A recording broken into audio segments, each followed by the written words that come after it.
Hello everyone, welcome to this video. आज हम बात करने वाले हैं ऐसे टॉपिक पर जो अक्सर आपको सुनने को मिलता है। क्या हम मार्शल आर्ट सीखने के बाद अपना डिफेंस ऑन रोड कर सकते हैं? तो हाँ, हम कर सकते हैं, पर इसके लिए हमें कुछ बातों को जानना होगा जो कि इस वीडियो में है। तो हम सबसे पहले बात करेंगे इसके कोर्स की, जो कि जैसे कि हम मार्शल आर्ट सीखने गए हैं तो वहाँ पर हमें 1 बाय 1 बेल्ट करके धीरे धीरे ब्लैक बेल्ट मिलती है। वाइट टू येलो और ऐसे ही येलो टू ऑरेंज, ऐसे करके हमें ब्लैक बेल्ट मिलती है। तो सीखते बहुत सारे लोग हैं और उनको बेल्ट भी मिल जाती है, लेकिन बेल्ट मिलने का मतलब उनको नहीं पता होता है, जो कि आज की वीडियो में हम जानेंगे। तो मान लेते हैं हमने वाइट बेल्ट का कोर्स कंप्लीट कर लिया है और उससे हमें येलो बेल्ट मिल गई है। तो इसका मतलब ये नहीं है कि मैं येलो बेल्ट हो गया हूँ तो फिर मुझे आ गया है बहुत कुछ। वाइट बेल्ट से येलो बेल्ट मिलने का मतलब ये है कि जैसे कि जब हम बेल्ट देते हैं तो ये white belt to yellow belt जाने का जो है उसमें एक सिलेबस होता है जिसमें आपको किक्स और पंच चलाना सिखाए जाते हैं। और यही है कि आप अगर वो चला लेते हैं, जैसे कि अगर पंच चलना है तो ऐसे पंच तो ठीक है, वो चल रहा है मेरा, लेकिन अब अगर हम ऐसे भी चला रहे हैं तो भी बेल्ट टेस्ट हमारा कंप्लीट हो जाता है। तो कुल मिलाकर इसको हम ये कहते हैं कि हमने कोर्स कंप्लीट कर लिया है। मैंने जान लिया है कि हमारा पंच ऐसे चलता है, किक चलती है और ब्लॉक्स होते हैं, ऐसे इन चीज़ों को मैंने जान लिया है। अगर हम ये जान गए हैं कि किक कैसे चलती हैं और पंच कैसे चलते हैं तो समझ लीजिए कि हमने वहाँ का कोर्स कंप्लीट कर लिया है। अब इसके लिए मुझे आगे जो सीखना है उसके लिए मुझे मेहनत करनी होगी, फिर उसके बाद मुझे नेक्स्ट बेल्ट भी मिल जाएगी। अब कोर्स कंप्लीट करने का मतलब है कि मैं ब्लैक बेल्ट तक की जितनी भी काताज होती हैं, पंच होते हैं, ब्लॉक होते हैं, वो मैं जानता हूँ, चला लेता हूँ। कहीं भी अगर परफॉर्म करने का मौका मिलेगा वो भी कर लूँगा। फाइट करने की जैसे चैम्पियनशिप की बारी है, चैम्पियनशिप में खेलने गया हूँ तो चैम्पियनशिप बहुत से लोग नहीं खेलने जाते हैं और यही बहुत बड़ी गलती है ऑन रोड डिफेंस ना करने की। तो सीधी सी बात है, अब वही पर टॉपिक पर वापस आते हैं कि जैसे कि मैंने कोर्स कंप्लीट कर लिया है। अब मैंने कोर्स अपना कंप्लीट कर लिया है तो मुझे सारी चीज़ें आ गई हैं, जैसे कि काता, पंचेस, ब्लॉक्स, किक्स। इनको यूज कैसे करना है वो मैं नहीं जानता, क्योंकि वहाँ पर हमें सिखाया जाता है। और एक बात इसमें यह भी है कि जैसे कि जब हम इन चीज़ों को टेक्निक्स को सारी जानते हैं, लेकिन हमें टेक्निक्स सिखाई भी जाती हैं मार्शल आर्ट में, तो सीधी सी बात है कि हम क्यों नहीं कर पाएंगे ऑन रोड पे डिफेंस।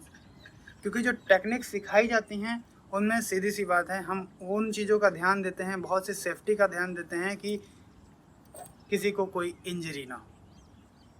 अब इसमें ये इस वजह से भी होता है कि जैसे कि अगर कई लोग ऐसे होते हैं कि जो आते हैं सीखने के लिए लेकिन वो चाहते हैं हमारे चोट ना लगे। तो अगर आप ऐसा सोचते हैं तो मैं आपको बता दूं, आप मार्शल आर्ट मत ज्वाइन करिए, क्योंकि इसका कोई फ़ायदा होने वाला नहीं है। आप डिफेंस अच्छे से तभी कर सकते हैं जब आप खुद चोट खाएंगे, क्योंकि अगर आप मार खाना नहीं जानते तो मार नहीं पाएंगे। मारने से पहले मार खाना सीखना होगा, और मार खाना छोटी बात नहीं है।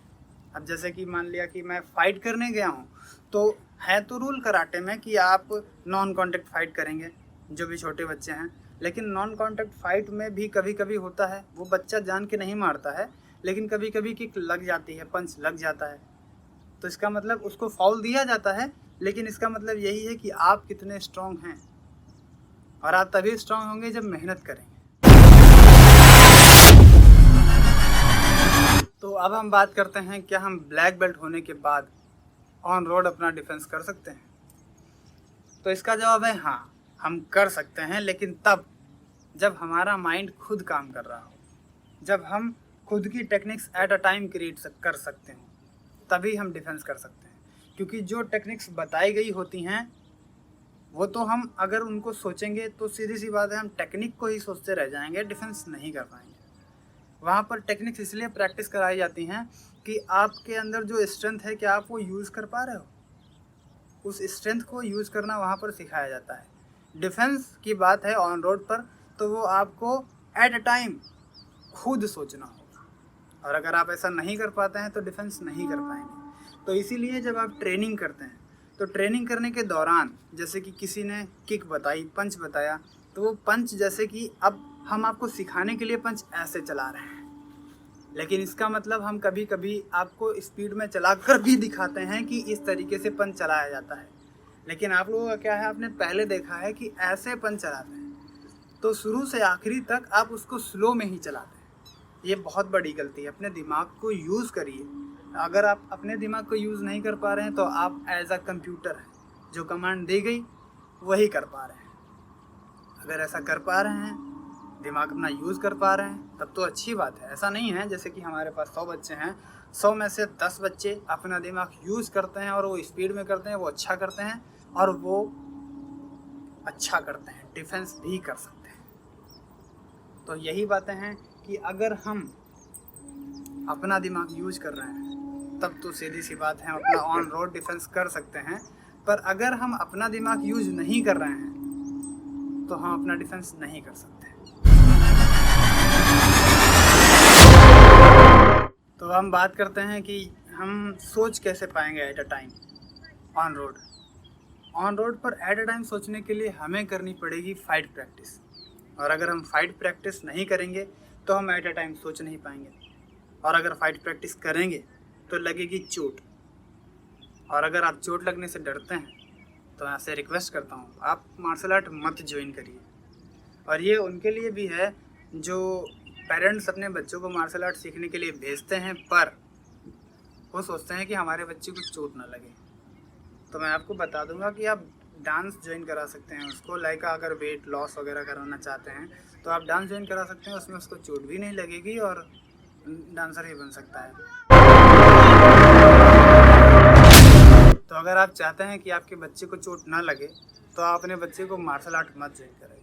पर हाँ, अगर आप वेट लॉस उसका कराना चाहते हैं तो आप उसको ज्वाइन करा सकते हैं, पर आपको इंस्ट्रक्टर से एट अ टाइम बोल देना होगा कि हम अपने बच्चे को वेट लॉस कराना चाहते हैं। और वेट लॉस कराने के लिए इंस्ट्रक्टर की दी गई डाइट प्लान्स को फॉलो करना होगा, तभी उसका वेट लॉस होगा। वेट लॉस वाली वीडियो, डिटेल वीडियो फुल जल्द ही आ जाएगी। और अब बात करते हैं मेरे डिफेंस की। जो डिफेंस मैं बताता हूँ उनके लिए आपके पास स्ट्रेंथ काफ़ी होनी चाहिए, आपके हाथों में ताकत होनी चाहिए। अगर वो नहीं है तो आप मेरे बताए हुए डिफेंस नहीं कर सकते। और जो बाकी के डिफेंस होते हैं जो नॉर्मल ऐसा, जैसे कि हमने बताए हैं कि आप ऐसे छुड़ाना है, ऐसे छुड़ाना है, वो सिंपल सी बात है। वो तभी होते हैं जब हम अपने फ्रेंड के साथ उन डिफेंस को कर रहे हैं, क्योंकि उन्हें हमें चोट नहीं पहुंचानी है। बस उनसे उनसे कोई बात भी नहीं। अगर उनसे आप कह देते हो कि छोड़ दो तो भी वो छूट जाएगा, ठीक है। तो उन डिफेंस का मतलब नहीं है। ऑन रोड उनसे कोई भी फ़ायदा नहीं होने वाला है। तो आपको अपने हाथों में लानी है स्ट्रेंथ, मतलब हाथों में क्या, आपको अपने पूरे बॉडी में स्ट्रेंथ कूट कूट कर भर लेनी है,